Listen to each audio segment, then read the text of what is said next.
पाल वंश एवं राष्ट्रकूट वंश के अध्ययन के बाद उनके समकालिक गुर्जर प्रतिहार वंश के बारे में अपन अध्ययन करेंगे।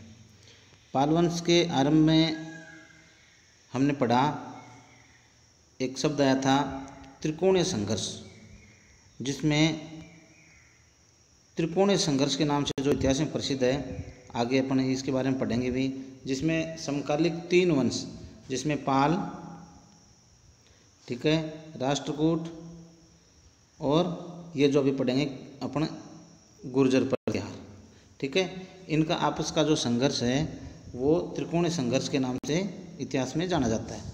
तो उसी त्रिकोणीय संघर्ष का में शामिल एक वंश समकालिक वंश पाल वंश और राष्ट्रकूटों के समकालिक वंश गुर्जर प्रतिहार वंश, उसके बारे में अपन पढ़ते हैं। गुर्जर प्रतिहार वंश, इसकी स्थापना एक नागभट्ट नाम के एक सामंत के द्वारा की गई थी, लगभग 700 ईस्वी के आसपास गुजरात राज्य में। गुजरात में इसकी स्थापना होने के कारण ही इस वंश का नाम के साथ में गुर्जर नाम जुड़ा। गुर्जर प्रतिहार वंश के नाम से इस वंश को जाना जाता है। इस वंश का जो प्रथम बड़ा राजा हुआ है वो हुआ है नागभट्ट। नागभट्ट प्रथम है, इस वंश का प्रथम बड़ा राजा हुआ है, ठीक है। उसने क्या किया कि जब नागभट्ट प्रथम जब शासक बना तो उस समय सिंध की ओर से अरबों के आक्रमण होते थे। तो नागभट्ट प्रथम ने सिंध की ओर से जो अरबों के आक्रमण हो रहे थे उनका सफलतापूर्वक सामना किया और अरबों को भारत के अंदर घुसने से रोका। तो एक चीज़ ये कि गुर्जर प्रतिहार वंश के समय में जो विदेशियों के जो आक्रमण है वो भारत में होने लग गए थे। इसके बाद में इस वंश का जो राजा बना वत्सराज, वो इस वंश का प्रथम राजा था जिसने सम्राट की पदवी धारण की, जिसने अपने आप को सम्राट कहा और सम्राट की पदवी धारण की। उसके बाद में वत्सराज का पुत्र नागभट्ट द्वितीय, जो अपने आप में बड़ा राजा हुआ है, शासी राजा हुआ है, वो उसने 816 ईस्वी के आसपास जो गंगा की घाटी है वहाँ पे हमला कर दिया और कन्नौज पे अधिकार कर लिया और कन्नौज को अपने अंदर शामिल करके अपनी राजधानी कन्नौज को बनाया, ठीक है। इसके अलावा हमने पीछे भी पढ़ा है कि राष्ट्रकूट वंश का जो राजा था गोविंद तृतीय, उसने नागभट्ट द्वितीय को हराया था। तो जो नागभट्ट द्वितीय है वो राष्ट्रकूट राजा गोविंद तृतीय है उससे पराजित हो गया था, ठीक है, क्योंकि नागभट्ट द्वितीय भी महान सम्राट था लेकिन गोविंद तृतीय भी वीर सम्राट था, इसलिए गोविंद तृतीय ने नागभट्ट सेकंड को हराया था। जो नागभट्ट द्वितीय के जो वंशज हैं वो कई वर्षों तक कन्नौज के आसपास शासन करते रहे, ठीक है, लगभग 1018-19 ईस्वी तक शासन करते रहे कन्नौज के आसपास के इलाकों में। इस वंश का सबसे प्रतापी राजा हुआ राजा भोज प्रथम, ठीक है, जो मिहिर भोज के नाम से भी जाना जाता है इतिहास में। तो याद रहे कि गुर्जर प्रतिहार वंश का सबसे प्रतापी राजा भोज प्रथम, जिसको मिहिर भोज के नाम से भी जाना जाता है, ठीक है। इसी और ये मिहिर भोज नागभट्ट द्वितीय का पुत्र था, ठीक है, और इसी मिहिर भोज के समय में जो अरबी व्यापारी था सुलेमान, वो भारत आया था। सुलेमान के बारे में अपन ने राष्ट्रकूट वंश में भी के अंतर्गत भी पढ़ा है, ठीक है। इसी सुलेमान ने जो राष्ट्रकूट राजा था अमोघ वर्ष, उसको दुनिया के 4 महान राजाओं में शामिल किया था, ठीक है। इसके बाद में जो मिहिर भोज है उसके बाद में अगला सम्राट बना महेंद्रपाल, ठीक है। जो महेंद्रपाल सम्राट बना था वो जो महाकवि राजशेखर थे, जिन्होंने कपूर मंजरी नामक नाटक लिखा था, उनके शिष्य थे और उनके संरक्षक भी थे, ठीक है। याद रहे कि कपूर मंजरी नाटक के रचयिता जो महाकवि राजशेखर थे, उनका शिष्य कौन था? महेंद्रपाल।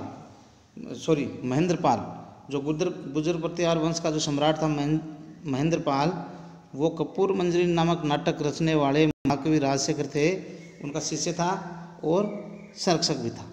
इसके बाद में महेंद्र का जो पुत्र है महिपाल, वो शासक बना और उसने राष्ट्रकूट राजा जो इंद्र तृतीय है वो उससे बुरी तरह से हार गया था। कौन?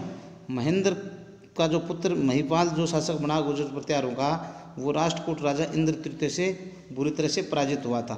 आपको याद रहे अपन ने शुरुआत में बात की थी कि जो पाल, राष्ट्रकूट और गुर्जर प्रतिहार है, इनका त्रिकोणीय संघर्ष चलता था। ये तीनों आपस में अंतिम समय तक लड़ते रहे, ठीक है। महिपाल जो जब शासक बना था उसी समय से गुर्जर प्रतिहार वंश का पतन शुरू हो गया था लगभग। उस महिपाल के शासक बनने के बाद में धीरे धीरे गुर्जर प्रतिहारों की जो शक्ति है वो कम होने लग गई थी। ठीक है, उसके बाद महिपाल के बाद में कुछ और राजा बने गुर्जर प्रतिहारों के, जिनमें भोजदित्य, विनायक पाल, महेंद्र पाल द्वितीय, देवपाल, महिपाल द्वितीय, विजयपाल। ठीक है, ये सब 1013 ईस्वी तक अपने राज्य को ये कायम रख पाए, मतलब केवल कायम रख पाए, कोई खास इन्होंने कार्य अपने राज्य के लिए नहीं किया। उसके बाद उसी समय महमूद गजनवी का हमला हुआ था भारत पे। ये विदेशी आक्रांता था, विदेशी आक्रमणकारी था महमूद गजनवी, उसका आक्रमण हुआ था। उस समय जो कन्नौज का जो राजा था वो राज्यपाल था। ठीक है, जो राज्यपाल कन्नौज का राजा था, गुर्जर प्रतिहारों का राजा था। जब महमूद गजनवी का जब आक्रमण हुआ तो राज्यपाल बिना लड़े ही भाग गया था, पीठ दिखा के भाग गया था, और उसने महमूद गजनवी की बिना युद्ध किए ही स्वाधीनता स्वीकार कर ली, मतलब उसके सामने उसने घुटने टेक दिए थे। ठीक है, जिससे क्या हुआ कि जितने भी आसपास के राजपूत राजा थे वो इससे राज्यपाल से बहुत नाराज़ हो गए, और उन्होंने क्या किया, महमूद गजनवी जब भारत पे आक्रमण करके वापस लौट गया था तब कलिंजर का जो चंदेल राजा था गंड, उसके नेतृत्व में राजपूतों ने एक सेना बनाई और उस पर राज्यपाल पर आक्रमण करके उसको मार डाला। क्यों कि वो सब राजपूत राजा नाराज़ थे कि जब महमूद गजनवी ने आक्रमण किया तो राज्यपाल ने उसका सामना नहीं किया, उससे युद्ध नहीं किया, कायरता दिखाई और पीठ दिखा के भाग गया और उसके सामने घुटने टेक दिए, उसकी आधीनता स्वीकार कर ली। जिससे गुस्सा होके जो राजपूत राजाओं ने महमूद गजनवी के लौटने के बाद जो चंदेल वंश का राजा था गंड, उसके नेतृत्व में और राज्यपाल पर आक्रमण किया और राज्यपाल को मार डाला, उसकी हत्या कर दी, और उसके स्थान पे त्रिलोचन पाल को कन्नौज का राजा बनाया। उसके